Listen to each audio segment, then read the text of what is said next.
Hello, QVS AP Human Geography students. I hope you are having a good day and I hope you are ready to get back to work this week. We are moving into the essential unit called Political Geography. We'll be taking a look at processes that exist around the world related to different political features of countries and even looking at the past as it relates to how boundaries of different states and countries have come to exist.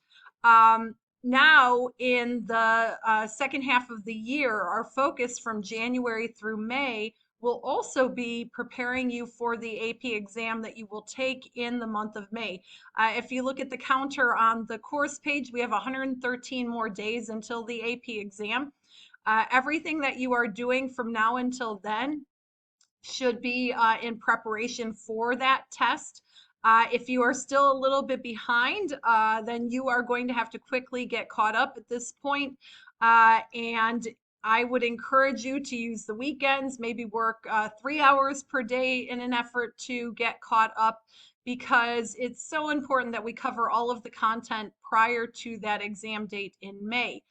The College Board has announced that it will be a full test, not like last year or in 2020. So we have to make sure that you know how to take multiple choice questions. So there was an activity on the test preparation um, page for you to practice and learn strategies for how to effectively answer multiple choice style questions. And we also have to better prepare you for the free response section of the test. The grade is broken up 50-50. In fact, if you read through mock exam number 2, you would see how the College Board will grade that test. And again, I encourage you to take that mock exam if you have not done so already and get caught up on those past units because we are moving ahead into the unit called Political Geography.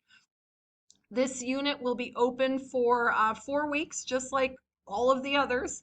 And in those 4 weeks, you will have the first 3 weeks of instruction, and then there will be a test, a window week for you to work on some of the selective units and also for you to perhaps use the time to study for this essential unit test. So let's go to the course page. Let's take a look at what you need to do for this unit, and I'll give you a little bit of an overview or more so an overview of what it means for us to study political geography. So let's go to the course page and see what I have in store for you. So here we have it, and here's that counter that I was mentioning over here. The exam is on May 4th, so everything you should be doing right now will be in preparation for that test. In fact, we've already covered 3 major topics for the test, and we're going to move further on because we have 4 more to go. So every month, January, February, March, April, we'll spend that entire month looking at a different topic that you need to be able to master for good grade on that AP exam. So let's scroll down to Unit 4, which is called Political Patterns and Processes. So you can see the dates that the unit is open. This week will be week 1. I put a map of the world if you're not familiar with all of the different countries around the world. I don't think it's important that you have every single one of them memorized, but definitely the more familiar you are with where different places are located, the better off you will be. And the more background knowledge that you have of the different regions of the world, the better off you will be within the context of this unit. So there is a political map of the world. Remember, there are different AP Human Geography regions. So when we speak regionally, if we say North America, you should be familiar with the fact that we're really referencing Canada and the United States. If we reference Latin America, that would include Mexico, which is technically a part of North America, but because it culturally mirrors much of South America, it's included in that region. And then even if we look at Africa, it's subdivided into many different regions because it is such a large continent. So you should be able to identify where different countries are within the context of those AP regions. But political geography is really so much more than that. It also involves like the shapes of the countries and the different borders that exist defining one country from another. And then look at that, I'm using the word country. Technically in AP Human Geography, oftentimes countries are referred to as states. I am from the United States, so from an American perspective, we often refer to different states around the world as countries, so as not to confuse it with the smaller political subregions within the context of the USA. So really, these are states, countries that exist around the world, and how the different states have come to be created is an important part of this unit as well. You can read the unit overview to get a background, to get more background information about what we will be looking at in terms of the evolution of states that have now made up the contemporary world. And you can also take a look at how much of the exam will come from this unit of study. It's pretty evenly broken down. About 12 to 17% of the questions from the AP exam will come from this unit called Political Patterns and Processes. We'll spend, like I said, 4 weeks, about 20 class periods to cover the material outlined below.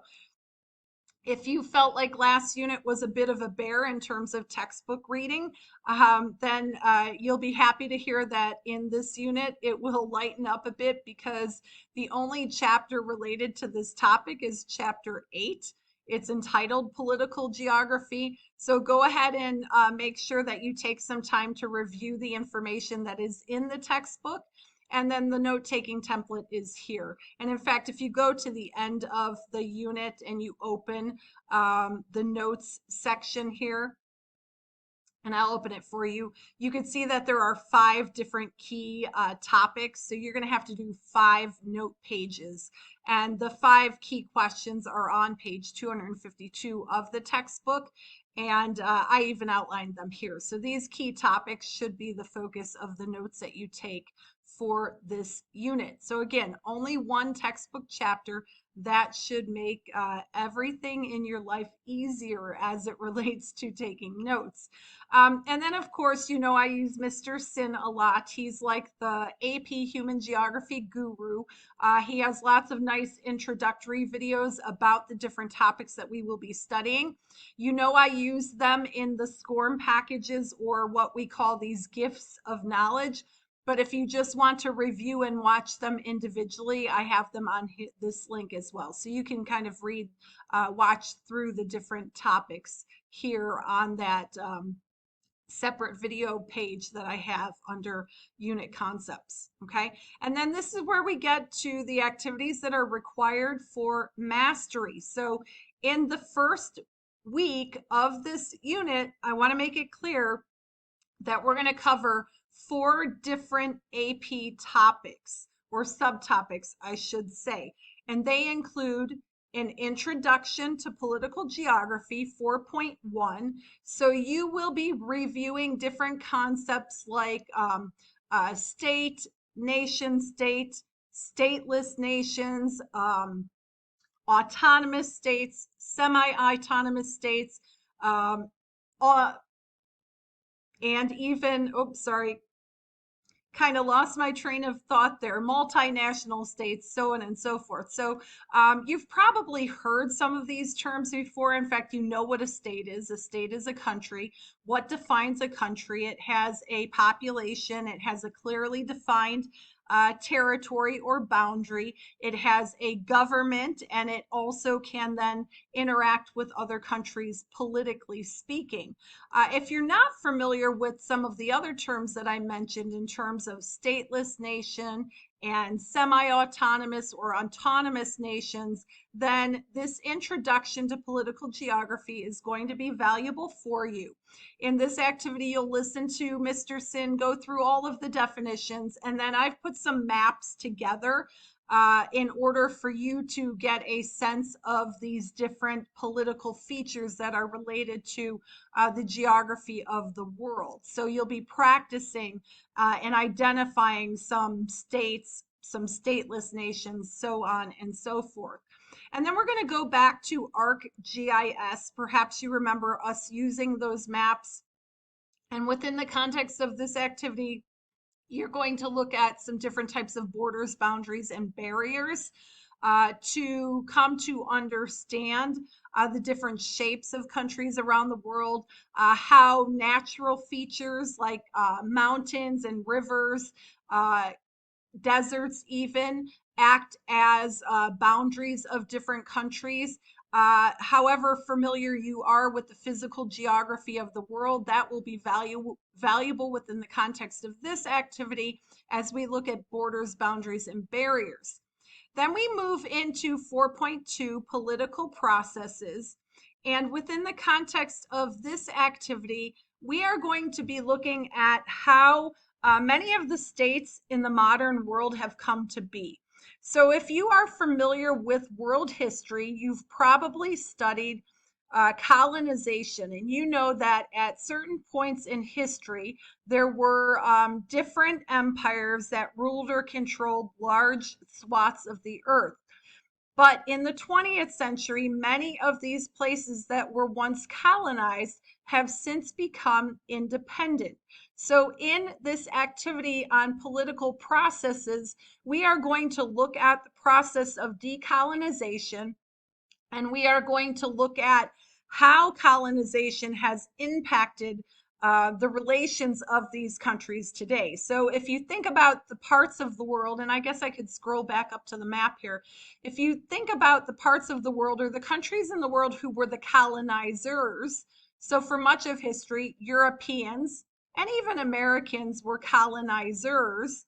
And think about then the parts of the world that were colonized. Well, the Americas were once colonized, but in the modern era, much of Africa and much of Asia was colonized. And in the 20th century, especially after World War II, many of the African states and the Asian states, South Asian, Southeast Asia, Southwest Asia, those states have become independent. So in this topic, political processes, we're going to take a look at the processes that took place in order for those independence movements to occur.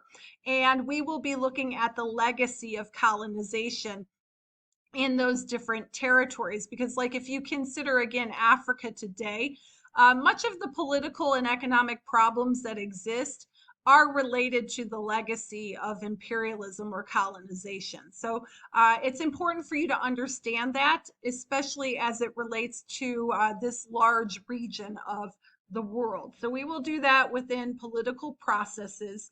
And then we're going to move into political power and territoriality and defining political boundaries. And these two sections are very important because, especially with political boundaries, what defines one land from another? And there are different types of political boundaries. In fact, if I go and click open to this activity, you'll see the four major types of political boundaries here. There are what are called antecedent boundaries. These were pre-existing boundaries. Subsequent boundaries, these are the types of boundaries that came after a population of people lived in a region. There are superimposed boundaries. Like if you think about Africa today, many of the boundaries in Africa are superimposed. And then there are what are called relic boundaries. These are boundaries that are not really even recognized anymore. Like if you think of the Great Wall of China, that wall was originally built to protect the Chinese dynasties from outside invaders, but it doesn't really act as a boundary anymore, but it still exists. It's still a part of the cultural landscape. So within the set of these activities, we are going to be taking a look at different political boundaries and the shapes of countries. Okay, so that kind of wraps it up for this week. You'll get into these topics a little bit more deeply as you go through each of the activities. Try to stick to pacing because we have another big week ahead of us next week. And remember, if you ever have any questions, I am really happy to help you on an individual basis. So don't be afraid to contact me in email, Teams, or Skype, and I'm happy to meet with you at any time. Have a good week. Bye.